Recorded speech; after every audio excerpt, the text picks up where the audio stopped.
Hello there, and welcome back to another Wheels and Journeys YouTube review. I'm your host Prashirwin, Naidu, and today you're welcome with me in the fantastic Volkswagen ID.4 Pro.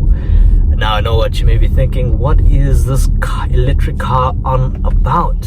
And well, VW in full form have given us something that is quite spectacular, quite remarkable, quite different, quite new, quite fresh. In essence, this car is supposed to be launched in 2026, which I know is a long wait away. It's gonna take a few moments for us to really be able to get accustomed to it.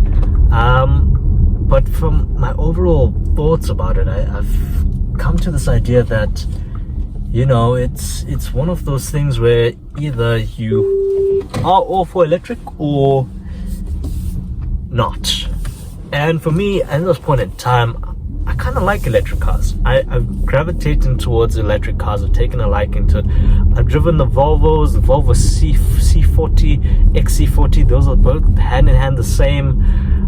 So I've got a bit of a different taste of what the competitors are on about. And this, they all feel the same, of course, because they're electric cars. But I like the ID.4 Pro because of its big body nature. You'll notice how when you look at it, it feels quite spectacular. It feels quite big. Its proportions are huge. You'll notice, especially from the outside point of view, it is a big car. Boot space generous, 573 liters, I believe, to give you those accurate figures. For seats down, it's about 1,573 liters, so it's big. And you'll notice they've gone for a very minimalistic approach. It's not as you know,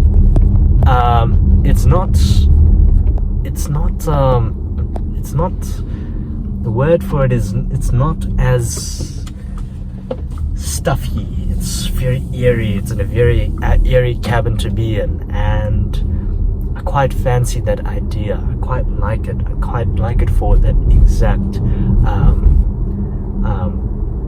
the proportions. But coming back to my idea of this car and its essence, I've spent some time with it. I've really relished the idea in it, and I think it's quite one of those cars that it's great. It's nice.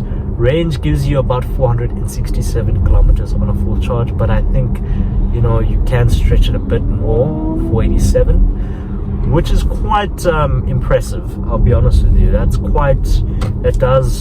one thing to write home about, is the range.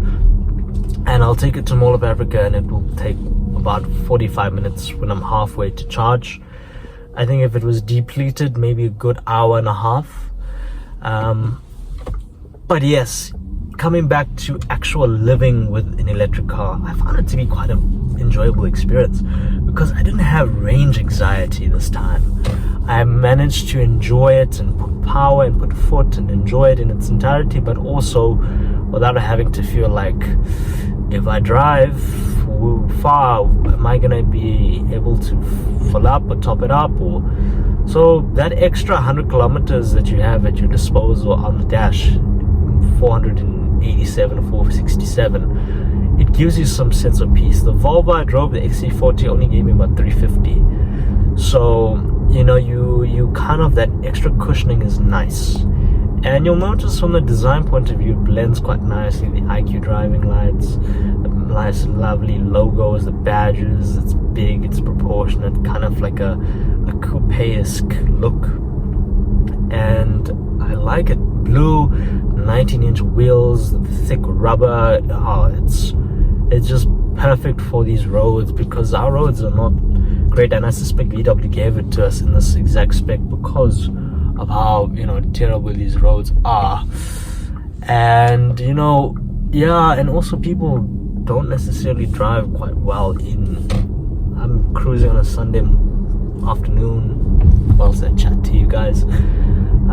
But it really feels perfect. It feels big, you feel airy, and you have enough power at the tap of a foot. It's powered by a 70 kilowatt battery, so you have enough room, enough power, and when you put your foot down, it does a 0 to 100 in about 8 seconds. Not bad. You have 150 kilovolts and 310 newton meters at your disposal when you're driving this car.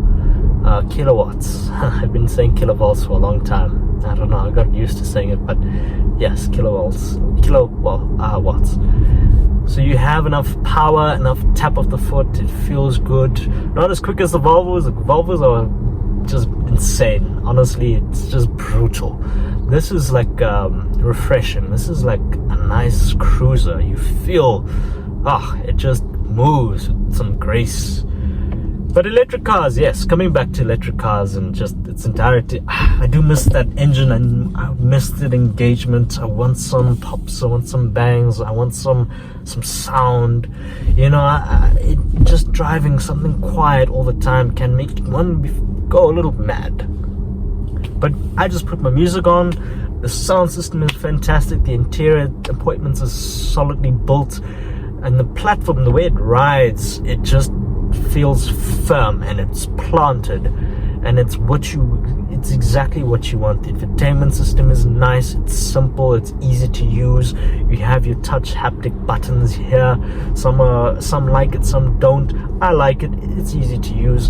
Your little driver's display at the top here, and you can configure your gears right about here on top of it too. Took some getting used to. You'll notice it also has D, B, and R.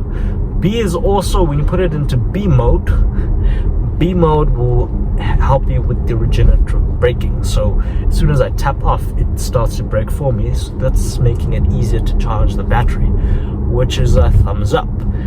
Another thing to comment, what you can achieve, I've achieved about 13 kilovolts per 100 kilometers, which is not bad. I think VW has claimed 16 kilovolts an hour per 100 kilometers, also quite cool. But yeah, that doesn't really sound that helpful in everyday's terms, to be honest with you. But anyways, coming back to how it feels, the cabin appointments, there's no creaks or what's it's built quite nice. The seats just embrace you like a warm hug from a loved one. And yes, just feels good. And they say VW is going to start rolling these out in 2026 on sale. And for now, the media, we have the good fortune of giving a good test and, you know, sampling it before it goes on. And I also did see it was featured at the Fest of Motoring 2024, which is great. So we kind of getting it a bit fresh now. But I'm not really, I mean, it's exciting, but I'm not really that excited. You know, you may be wondering why, Prashirwin, why are you not? It's just, I don't know. There's so many, I mean, with the way the market is going, so many people are going, so many other competitors. BMW with the iX1, then Audi with their e-tron models that's around there, and then Mercedes-Benz EQB. You know, you have your fair share of competitors that you can look upon and smile perhaps. But yes, electric cars, what do you think the pricing of it will be, Prashirwin? They haven't confirmed pricing, but I suspect in Europe they have claimed it's 40,000 euros. So that translates to 800,000 rand. But I suspect when it gets launched in 2026, it's going to be more expensive. I mean, it's, yeah, electric cars. So yes, coming back to my things, and there's a lot of safety systems, your blind spot, well, it doesn't actually have blind spot, lane keeping assist. It also has that feature where it keeps you intact in your lane center keeping. Yeah, that's what it's called, lane keeping assist.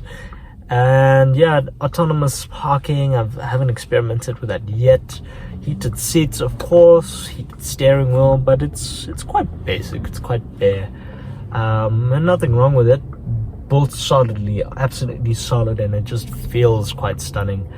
But yeah, that's an electric car in a nutshell before I drag on the point home. But if you want to read more about it, you can click my article review in the link below.